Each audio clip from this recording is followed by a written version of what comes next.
Rome, in ancient Greece, as an event that we document in history called Lupercalia. Lupercalia was a giant pedophile sacrifice event. That's just what it was, cut and dry. Every February 14th, they would sacrifice children to their demonic deities that they believed in, and it's also associated with pedophilia. As I stated before, eros is the etymological root of the word erotic or eroticism, which is sexual love. Eros is also a little boy deity in ancient Greece who was considered the national symbol of sexual attraction because they was like the little boys. Eros's alleged mother is Aphrodite, who's a man, a transgender. And what y'all need to know is that only difference between Greece and Rome is some of the names of the deities, but they share the exact same mythology. So Eros in Greece would be called Cupid in Rome. Aphrodite in Greece would be called Venus in Rome. But y'all gotta remember, these are the same people. So now that you know that, Eros and Aphrodite actually comes from the Babylonian story of Ishtar and Tammuz. Now, Tammuz is Nimrod and Ishtar is Esther, aka Semiramis. And so the story of Nimrod and Esther or Semiramis goes that Nimrod was a mighty hunter who used his bow and arrow on his own mother to make her fall in love with him. And, he had sex with his own mother. He got her pregnant. And that was the first origins of the Immaculate Conception, because he didn't want to tell his army, that he was having sex with his mother. And so Nimrod and Esther, aka Easter, you celebrate Easter, became Eros and Aphrodite. Eros and Aphrodite became Cupid and Venus, and Cupid and Venus became Virgin Mary and baby Jesus. And so the reason I'm bringing this up is because Valentine's Day is a hybrid holiday combined of symbolic to Lupercalia, as well as the celebration of Cupid and Venus, aka Nimrod, and Semiramis, aka Esther. And so this is why Cupid has the bow and arrow to symbolize Nimrod, who was a mighty hunter who used the bow and arrow on his own mother.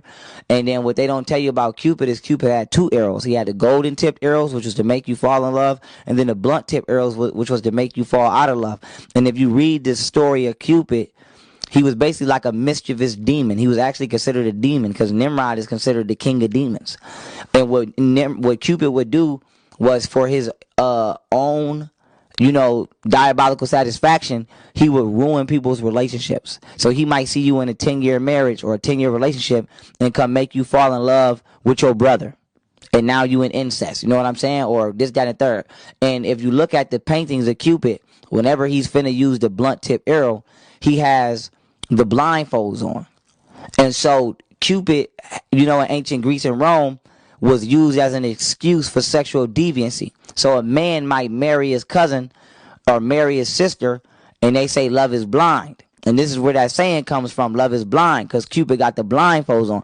So you might, fall in love with your mama and get your mama pregnant, and people say love is blind. You love who you love. You know what I'm saying? And you hear people saying that today. You can't control who you love. You can fall in love with another man, man. Love is love. Now, love ain't blind. Love can see. Why animals don't just fall in love blindly.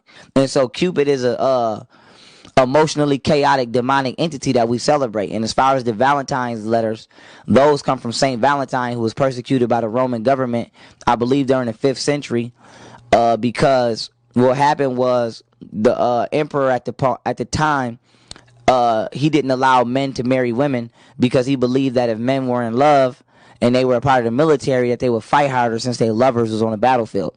And so what Valentine was doing was secretly allowing men to be with women. And the Roman government found out, and they sentenced him to death. And before he died, he wrote a love letter to the woman that he loved, and he started that letter off as, "Your dear Valentine."